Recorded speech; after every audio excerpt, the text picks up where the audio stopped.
अच्छा क्या चाहिए रे तेरे को? గుర్తుపెట్టుకో నాతో జర్నీ చేస్తున్నావు ఇక్కడ అప్పులుంటాయి డబ్బులుంటాయి నా దారి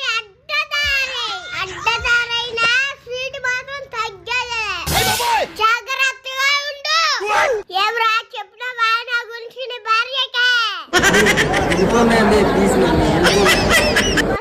పెళ్లి చేసుకొని మా ఇంటికి వస్తానా నాకు 7 వరకు నగలు తెచ్చిస్తేనే ఇంట్లోకి అడుగు పెట్టిస్తా లేదంటే నా బాట్ వద్దులే ఇది ఫీల్ అయ్యేట్టుకున్నది దేవుడా హ్యాపీ మ్యారేజ్ లైఫ్ బంగారం కదా